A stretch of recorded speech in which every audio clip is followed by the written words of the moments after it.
Hello, I'm Josh Wilder here with uh, Forge Inspire Committee and the Forge Care series. Today I have with me Laura Burton from the uh, Kansas Children's Discovery Center. Hi, Laura. Hi, Josh. Thanks so much for having me.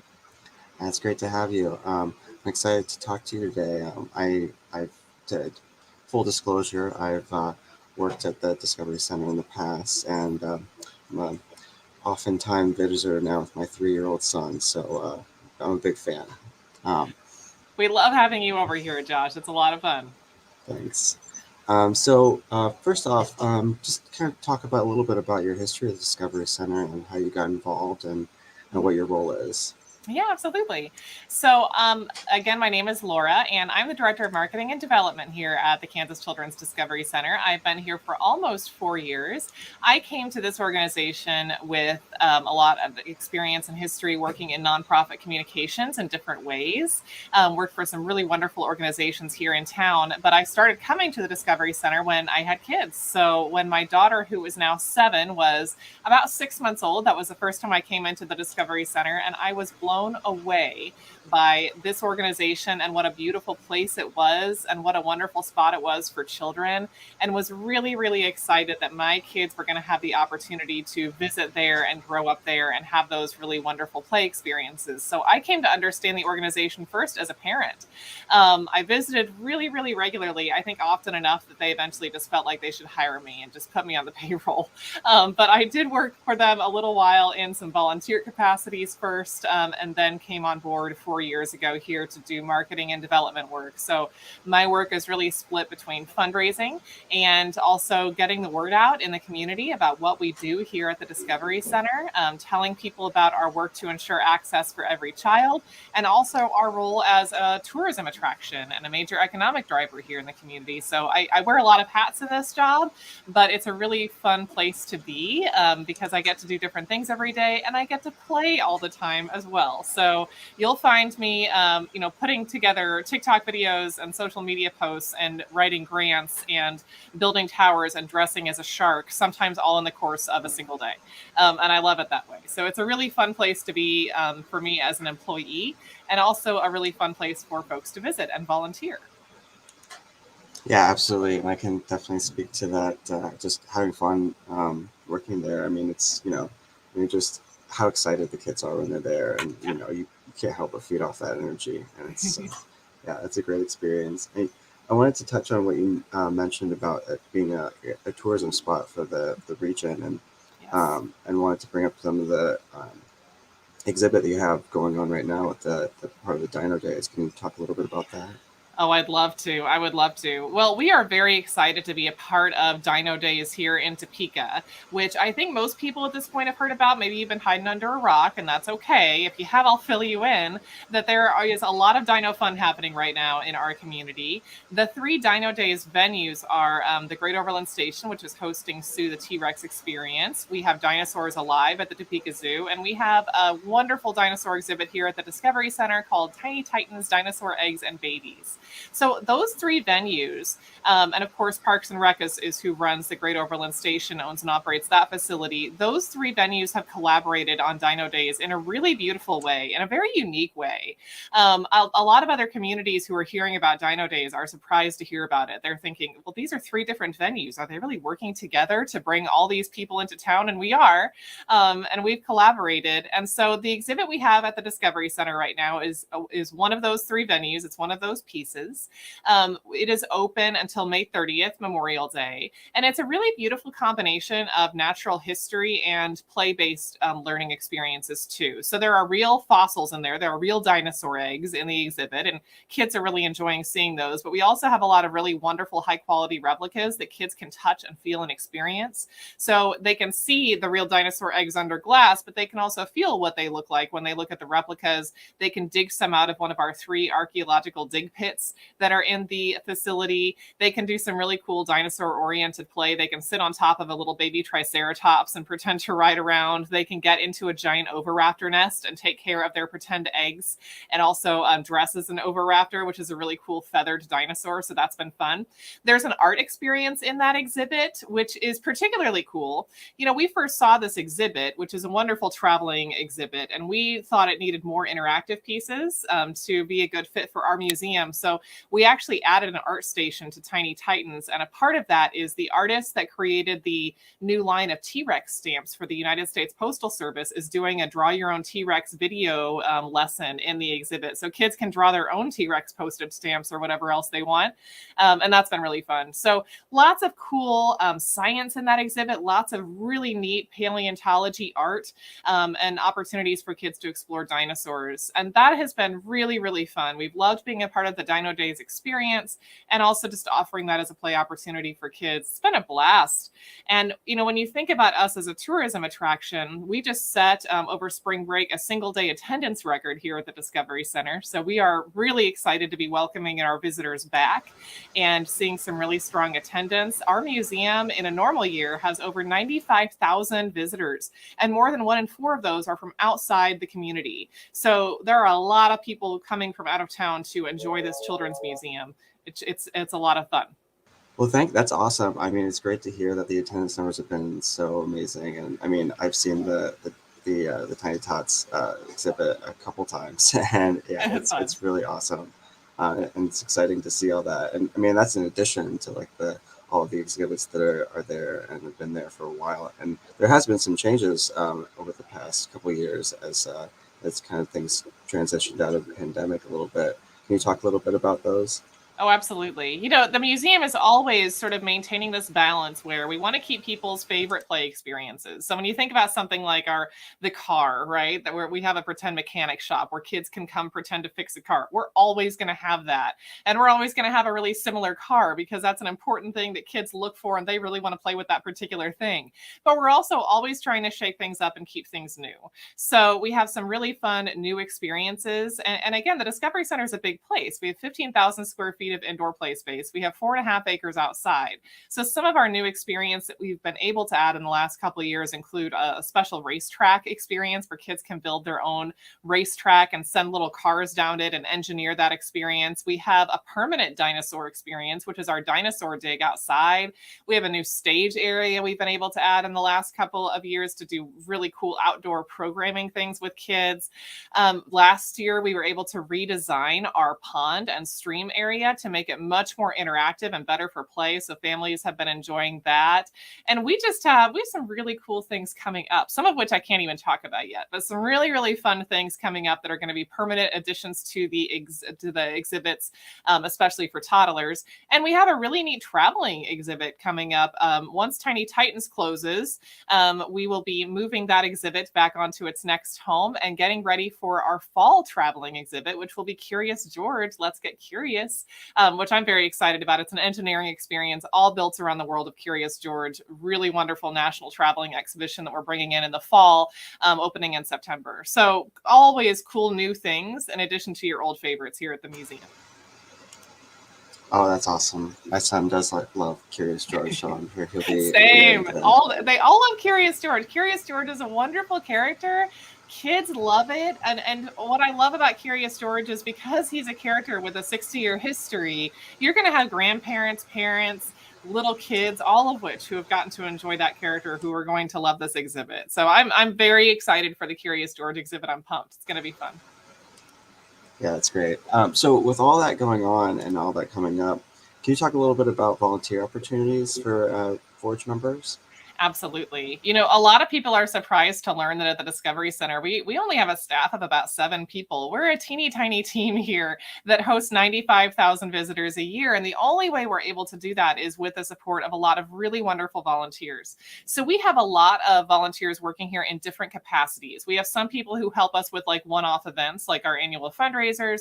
But we have a lot of folks who are coming regularly. We have some folks who will come regularly who will do facility projects. So people who are a little bit handy or good at gardening or yard work, we have ongoing needs for those folks and a lot of pressing needs for them, especially in our pollinator garden and prairie areas. So if you're someone who really enjoys like getting your hands a little bit muddy and maybe doesn't even have the yard space to do it in your own property, we'd love to have you over at ours. We actually do have a beautiful pollinator garden that grows both flowers and also some fruits and vegetables that kids can harvest here at the museum. But we need volunteers to help us keep that up, especially this time of year with planting, keeping things weeded and mulched and that kind of stuff. We are always needing volunteers to help with that. We also need volunteers for help indoors at the facility. And sometimes that can be helping with like exhibit repair things if you're a bit handy, but also, it doesn't have to be skilled work. We often need help with large scale cleaning or assembly projects, putting together learning kits, doing some deep cleaning on some of our more labor intensive toy experiences that really need a lot of like individual detailed work. Those are great volunteer opportunities for groups. So if you are an employer that's looking for like a fun thing to send your staff out and do for a day, we would love to host them doing some of those indoor or outdoor projects at the Discovery Center as groups, or folks can come do those things regularly as individuals. We have volunteers who also want to play and do fun things with kids. So those are people who will work directly, like in art, for example, helping kids paint windows and clean those off, helping with programming. There are volunteer opportunities for people who want to work directly with kiddos and people who want to more support their play experiences on the floor. Either way works. So process for volunteering is really simple. Just go to our website at kansasdiscovery.org, check out that volunteer page. We've got the application there. And we accept volunteers ages 14 and up. So if you have teenagers too who are looking for volunteer opportunities, we can be a great place for them to work. I think we're a really good first volunteer opportunity for a lot of those kiddos who are just starting to get out there and do things more independently. And then we hire kids at 16. So it can be a nice way to segue into a job once they get a little bit older. Really neat opportunity for those younger teens. So 14 and up, we'd love to have you. We have people of all ages volunteering. We have a lot of retirees who come out and help and want to do things with kids. Just lots of different people who are coming. And so we'd love to have more of them.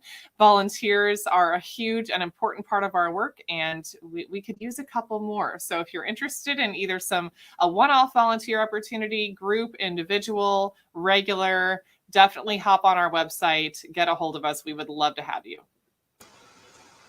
That's great. Thanks. And I mean, having done some of that work before, it is, I mean, like I said, it's really rewarding, and it's really, it's entertaining too, just to see the kids so excited and that car you mentioned before, that's where my son runs as soon as he gets in there. Yes, that car is probably one of our most popular exhibits, that or the grocery store. And the grocery store is a little bit more new. If people haven't been to the museum in a while, they probably don't realize our whole financial literacy piece has changed and has become much more interactive, and has quickly become one of the most popular experiences. But that car kids have been trying to fix that car for 10 years, and they're just going to keep at it. Yeah. They're really great at pretending to fix things and getting things done. Kids are really wonderful at guiding their own experience here at the museum. That's part of the purpose. That's why we don't have a certain path they're supposed to take. We don't have a map where they're supposed to go to one place and then the next place. Kids are in charge here. Kids direct their own play experiences because that's how they learn best. And everything in the museum is designed to encourage that. That's awesome. So, thinking about all that, and it's something I like to ask during these interviews is, of all your time at the Discovery Center, can you maybe not the most, because I'm sure that's hard, but what's one of your favorite memories working there? Oh yeah. Oh, I have tons. We've had so many, a lot of fun memories here and also a lot of beautiful memories here. But if I was going to identify one thing, it would almost certainly be connected to our Play Free program. So we have Discovery Access programs, and we have a number of them. Some of those support medically fragile children. Some of them support kids who have autism, who have special sensory needs. So more than 1 in 10 of our admissions here at the Discovery Center is free or donor subsidized subsidized based on either special needs or financial needs that kiddos have. So there are a lot of different access programs we have to make sure that all kids can come here. But one of the ones that I think is particularly impactful is called Play Free. That is a partnership between us and the Topeka Correctional Facility, which is the only women's prison in the state of Kansas. And of course, that's here in Topeka. We based it off of a similar program at Rikers Island, but we brought it here. And in pre-COVID times, at least, it's a little different now, but before COVID, we used to have groups of women from Topeka Correctional Facility who took a parenting class and had to meet certain requirements by the facility would be able to come here to the Discovery Center to have visits with their children. About 1 in 4 incarcerated women has a child under 5. It's incredibly common for women who are incarcerated to have young kids, and those kids are serving a sentence right along with their mothers or grandmothers in some situations. So we want to make sure we encourage the kind of bonding that we know is helpful for those kids as they're healing from the trauma of being separated from a caregiver. So the women who are incarcerated would get to come here to the Discovery Center, and their kids would get to come here as well. And kids and women in Play Free spend a whole day together here at the museum. That is very different than like an hour that you might get at Topeka Correctional Facility in a room with all these other families that's not really designed for children. So they get the opportunity to spend a lot of really quality time with kids. Kids get the chance to be in a special place that's just for them. It's incredibly normalizing for those children, and it's really, really powerful. And the reason I think about this when you asked about favorite memory is because I think about we very intentionally have the women come before the children, and we have them leave after the children. And that's because we don't want the kids to see their parents, their moms getting loaded up into vans to go back to the prison. We want the kids, again, to direct and lead that experience. So the moms will be standing there at the windows, the big windows we have at the front of the Discovery Center, just waiting for their kids to come in. And when those kiddos come in and give moms those hugs, it is one of the most powerful things I've seen in my career working at nonprofit organizations for the last 15 years.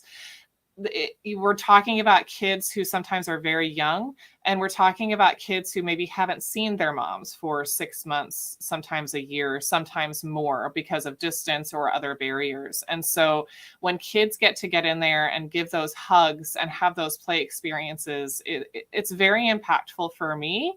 And I know it's important for those families. And that's just one of the ways that our museum is asking, who are we not serving, and making sure we're meeting the needs of all families here in our community. And I love that program. It's important, it's valuable. And when you ask about a favorite memory, that's got to be it, is seeing some of those little kids coming in, giving those hugs that they don't get enough, but that we're able to provide here. Yeah, I mean, it's making me tear up a little bit just hearing about that. I can't imagine what that would be like to be in the room for that. And that's such an amazing program you have there. And I hope you're able to get it back together once the restrictions are lifted. But that's amazing, and that's just, I'm sure, one example of the memories that you have, and that you're also like instilling on all these kids and with those parents too. So that's awesome. And it's like I mentioned, it's a great volunteer opportunity.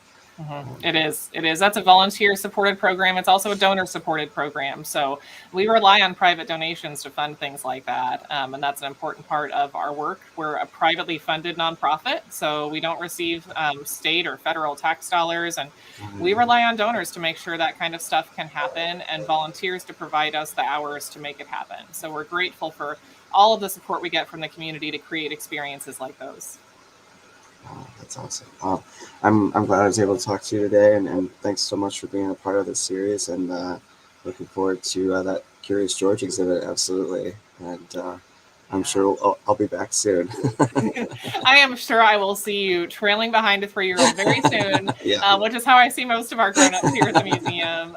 But thank you for doing this. I really appreciate everything Forge does for Topeka and making Topeka a more exciting and vibrant and involved and active community. So thanks to all the Forge members out there for all you're doing. And I'd love to see any of you come on over in volunteer or visitor capacities. So looking forward to seeing some of you on the museum floor. I appreciate that. Thanks so much. Take care. Thank you.